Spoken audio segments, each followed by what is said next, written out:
This is Bill Lang, I'm Dave Gallo, and we're going to tell you some stories from the sea here in video. And we've got some of the most incredible video of Titanic that's ever been seen, and we're not going to show you any of it.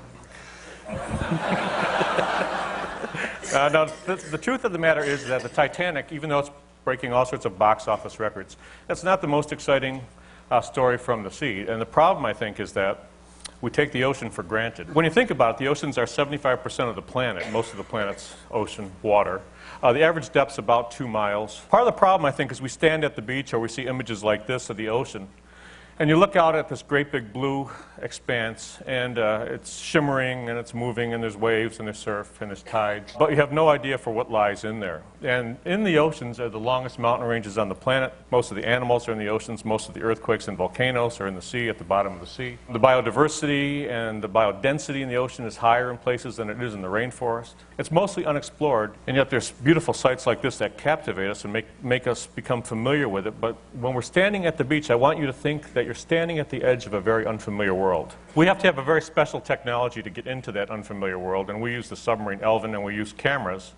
And the cameras are something that Bill Lang has developed with the help of Sony. Marcel Proust said, "The true voyage of discovery is not so much in seeking new landscapes as in having new eyes." People that have partnered with us have given us new eyes, not only on what exists, the new landscapes at the bottom of the sea, but also how we think about life on the planet itself. Here's a jelly. It's one of my favorites because it's got all sorts of working parts. This turns out to be the longest creature in the oceans. It gets up to about 150 feet long.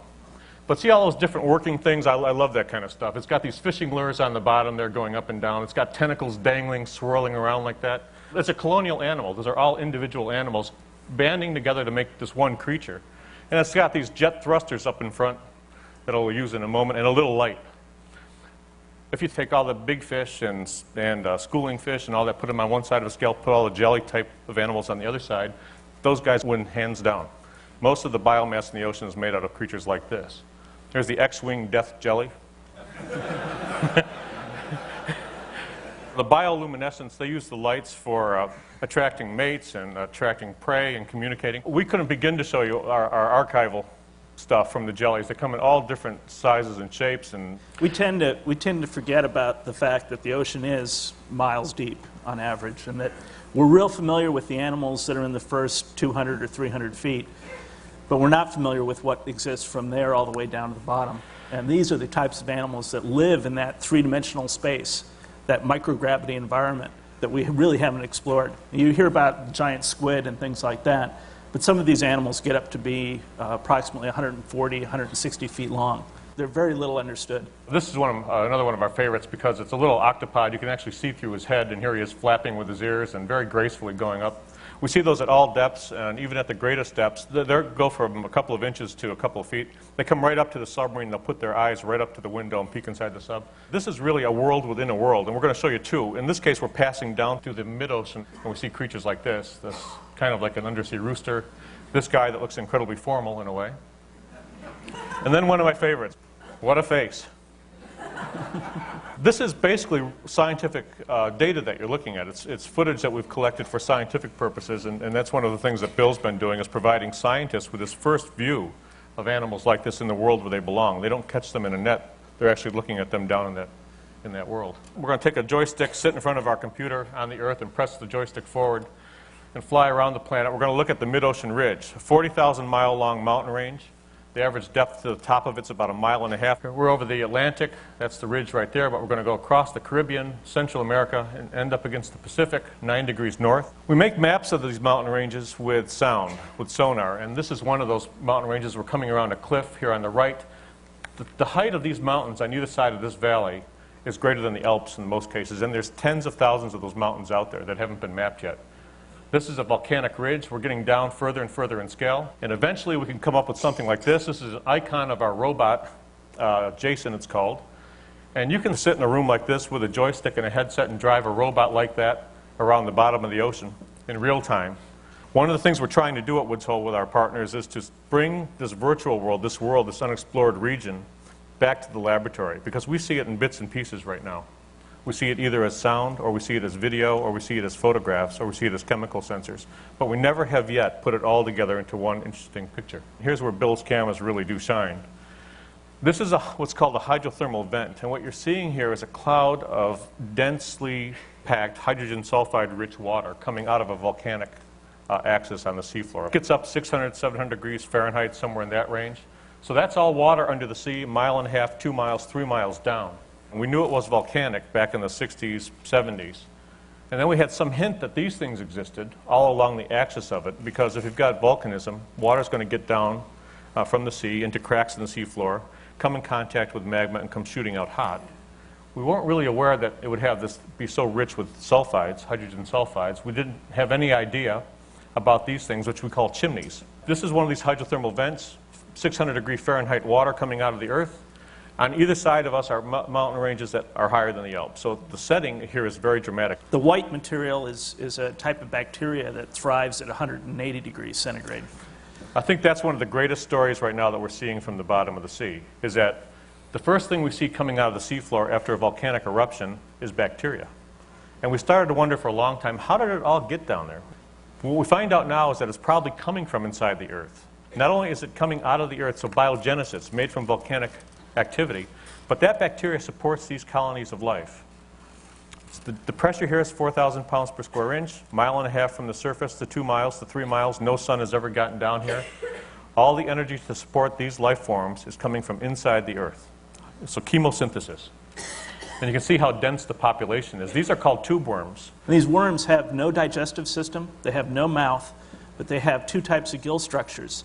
One for extracting oxygen out of the deep sea water, another one which houses this chemosynthetic bacteria, which takes the hydrothermal fluid, that hot water that you saw coming out of the bottom, and converts that into simple sugars that the tube worm can digest. You can see here's a crab that lives down there. He's managed to grab a tip of these worms. Now, they normally retract as soon as a crab touches them.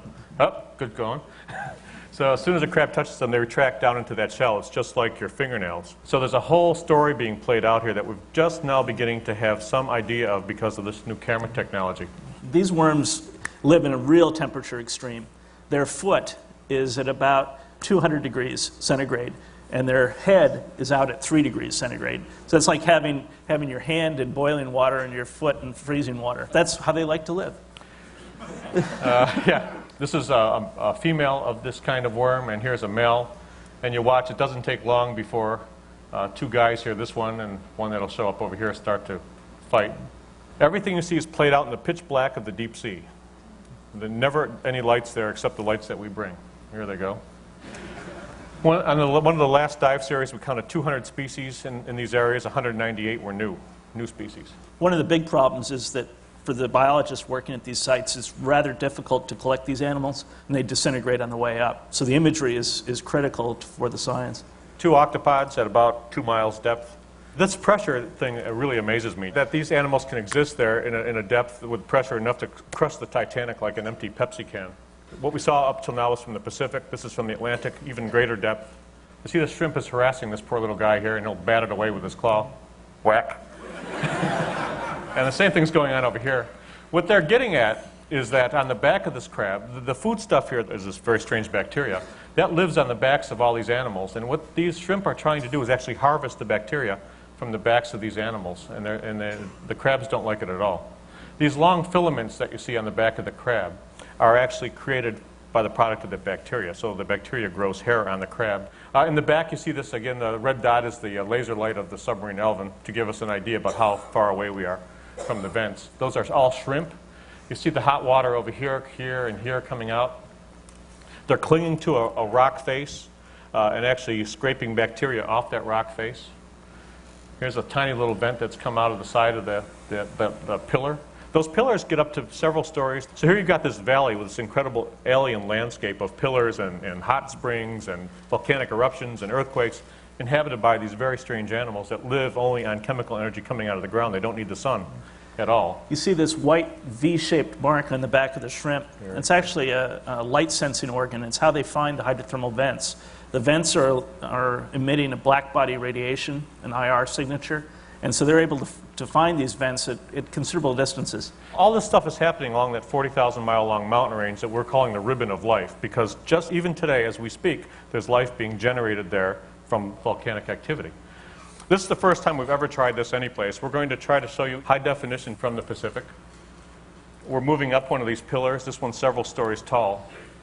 In it, you'll see that it's a habitat for a lot of different animals. There's a funny kind of a hot plate here with vent water coming out of it. So all of these are individual homes for worms. Now here's a closer view of the community. Here's crabs here, worms here. There's smaller animals crawling around. Here's pagoda structures. I think this is the neatest looking thing. I just can't get over this, that you've got these little chimneys sitting here smoking away.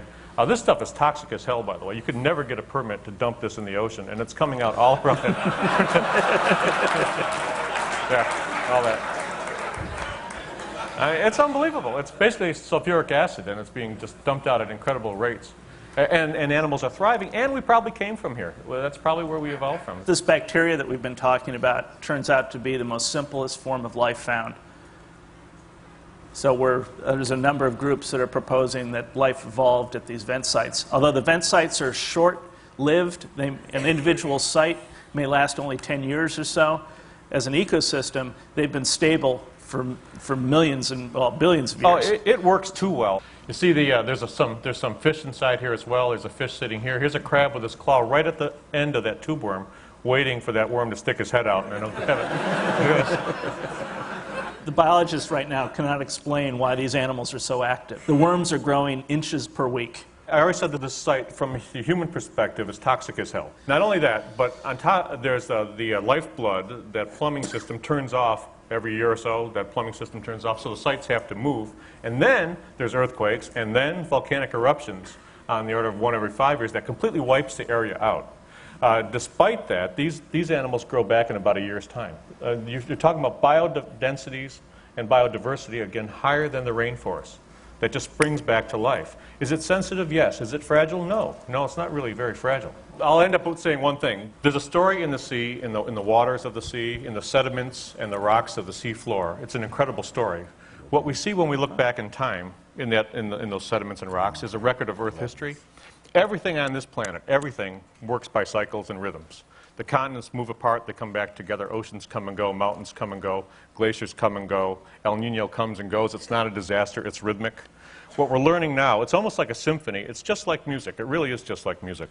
And what we're learning now is that you can't listen to a 5 billion year long symphony, get to today and say, stop, we want tomorrow's note to be the same as it was today. It's absurd. It's just absurd. So what we've got to learn now is to find out where this planet's going at all these different scales and work with it, learn to manage it. The concept of preservation is futile. Conservation's tougher, but we can probably get there. Thank you very much. Thank you. Thank you.